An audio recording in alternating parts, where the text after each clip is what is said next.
Wetten, du machst mindestens einen dieser Fehler. Hallo und herzlich willkommen in der Linkster Academy. Ich bin deine Deutschlehrerin Julia und heute habe ich ein weiteres Video für dich über typische Fehler, die Deutschlerner immer wieder machen. Keine Sorge, wir alle machen Fehler, übrigens auch deutsche Muttersprachler in ihrer eigenen Sprache. Daher kann es passieren, dass du etwas falsch lernst. Schau dir das Video daher bis zum Ende an, damit auch du in Zukunft alles richtig machst. Und hol dir noch dein exklusives Lernpaket, das ich kostenlos für dich gemacht habe. Darin findest du die wichtigsten Grammatikregeln und Übungen, den deutschen Wortschatz, typisch deutsche Ausdrücke und noch vieles mehr. Der Link ist in der Beschreibung unter diesem Video. Also, bist du bereit?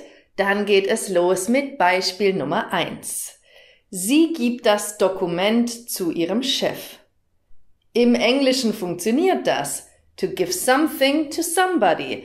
Und bestimmt geht das auch in vielen anderen Sprachen, aber im Deutschen leider nicht. Wir sagen einfach, sie gibt das Dokument ihrem Chef oder sie gibt ihrem Chef das Dokument, je nach Betonung. Lena gibt ihrem Freund einen Kuss und der Lehrer schickt seinen Schülern eine Hausaufgabe. Die Personen, die hier etwas bekommen, sind die Dativobjekte und die haben kein zu, denn Dativobjekte beginnen normalerweise nicht mit einer Präposition.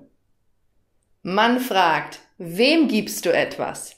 Wem zeigst oder schickst du etwas? Einer Person. Schauen wir uns mal den Satz, der Lehrer schickt seinen Schülern eine Hausaufgabe genauer an. Denn daran möchte ich den zweiten typischen Fehler erklären, das Dativ Plural N am Wortende. Ein Schüler, zwei Schüler, aber mit den zwei Schülern? Ja, das ist ein weiteres komisches Phänomen in der deutschen Grammatik und weil es eigentlich unlogisch ist, passieren hier viele Fehler. Zum Beispiel, meine besten Freunden und ich gehen spazieren. Hier stehen die Freunde aber im Nominativ, weil sie das Subjekt sind. Und deshalb steht dort kein N am Wortende. Meine besten Freunde und ich gehen spazieren. Also achte darauf, ob es ein Dativobjekt ist. Das erfragst du immer mit wem. Wem hilfst du? Meinen Brüdern, den Lehrern, ein paar Kindern und den Opfern der Katastrophe. Der Dativ steht aber auch nach den Präpositionen aus, bei, mit, nach, seit, von, zu und so weiter, also achte auch darauf. Bestimmt hast du schon von der N-Deklination gehört, die gibt es auch für maskuline Nomen im Singular. Darüber habe ich schon mal ein Video gemacht, das kannst du dir hier anschauen.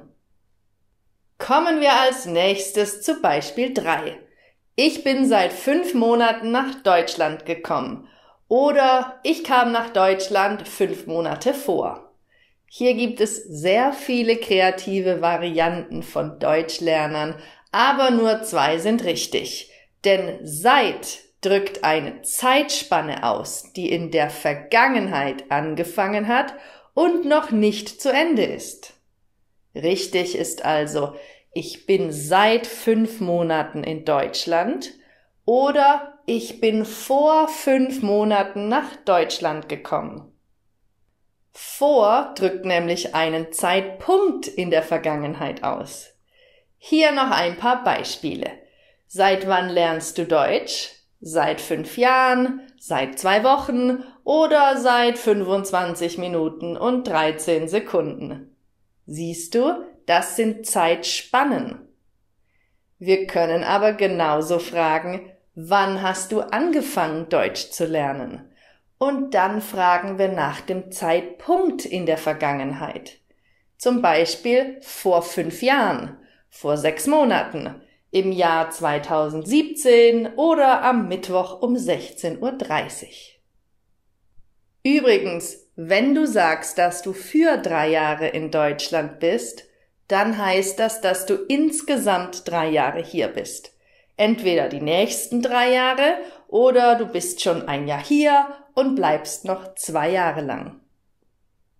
Ist das klar soweit? Dann schauen wir uns Beispiel Nummer 4 an. Der Film war interessant, aber das Buch war mehr interessant. Auch das funktioniert in vielen Sprachen wunderbar, aber leider nicht im Deutschen. Bei uns sind die Dinge interessanter, wichtiger, größer oder schlimmer. Richtig ist also, das Buch war interessanter als der Film, beziehungsweise das Buch war interessanter. Grammatisch heißt dieses Phänomen komparativ, auch bekannt als Steigerung von Adjektiven. Interessant, interessanter, am interessantesten. Die Form mehr benutzt man zum Beispiel vor Nomen. Ich brauche mehr Zeit, mehr Urlaub und natürlich mehr Geld. Für die Negation benutzt man es oft gegen Ende eines Satzes oder Satzteils. Ich habe keine Lust mehr. Er kann nicht mehr schlafen. Er weiß nicht mehr, an welchem Tag er geheiratet hat. Ups. Weiter geht's mit Beispiel Nummer 5. Ich gehe mit meinem Freund ins Kino. Kommst du mit? Du hast einen Freund? Wenn man im Deutschen von seinem Freund oder von meiner Freundin spricht, dann denken wir automatisch, dass die Personen ein Paar sind, also verliebt und so. Und das kann je nach Kontext etwas peinlich werden. Wenn du das vermeiden willst, dann sag Folgendes. Ich gehe mit einem Freund ins Kino, mit meinem Kumpel oder mit meinem Kollegen. Das gilt auch für Frauen, allerdings ist es da meiner Meinung nach nicht so streng. Hier könntest du sagen, ich gehe mit einer Freundin oder mit meiner besten Freundin ins Kino. Oder du sagst einfach den Namen der Person, denn damit kannst du nichts falsch machen. Wenn man von einer Kollegin spricht, dann verstehen wir meistens, dass es sich um eine Arbeitskollegin handelt. Das sind aber so Begriffe, die sich in der Jugend- und Umgangssprache ständig weiterentwickeln. Für manche ist der Kollege nämlich nur ein guter Kumpel und kein Arbeitskollege. Welche Begriffe gibt es dafür in deiner Sprache? Beispiel 6 kommt aus der Grammatik. Mein Auto ist repariert geworden. Ja, ich bin letzten Monat zum 10. Mal 28 geworden. Aber wenn man das Passiv im Perfekt benutzt und damit 3 Verben hat, dann wird geworden zu worden. Also, mein Auto ist repariert worden versus sie ist 1 Jahr älter geworden. Wie du siehst, ist das zweite Beispiel kein Passiv, es ist ein normales Perfekt mit dem Verb werden. Hier noch ein paar Beispiele mit dem Passiv im Perfekt. Das Haus ist renoviert worden. Neue Fenster sind eingebaut worden. Die Bäder sind neu gefliest worden und alle Böden sind ausgetauscht worden. Wenn du noch mehr über das Passiv wissen willst, verlinke ich dir hier ein Video dazu. Das 7. Beispiel höre ich auch sehr oft.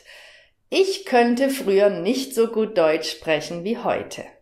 Könnte, konnte, die klingen sehr ähnlich und kommen ja schließlich von demselben Verb und das ist können. Aber wenn man es im Präteritum benutzt, also in der Vergangenheit, dann hat es keinen Umlaut. Er konnte früher nicht so gutes Deutsch sprechen. Wir konnten nicht so gut sprechen. Man braucht den Umlaut für die Präsensform wir können gut schlafen, aber auch für den Konjunktiv 2. Ich könnte noch viel besser sprechen, wenn ich noch mehr üben würde. Der Konjunktiv 2 ist für Situationen, die nicht real sind, und natürlich für die höfliche Form. Könnten Sie mir bitte kurz helfen? Oder könntest du mir bitte kurz helfen? Auch zum Konjunktiv habe ich schon ein fantastisches Video gemacht. Das habe ich dir hier oben verlinkt. Das vorletzte Beispiel ist: Weißt du, gibt es hier irgendwo ein gutes Restaurant? Das ist eine Ja-Nein-Frage. Wir erwarten also entweder ein Ja oder ein Nein als Antwort. Und in diesem Fall muss man das kleine Wörtchen ob benutzen. Das ist eine Konjunktion für einen Nebensatz. Weißt du, ob es hier irgendwo ein gutes Restaurant gibt? Weißt du, ob man hier parken darf?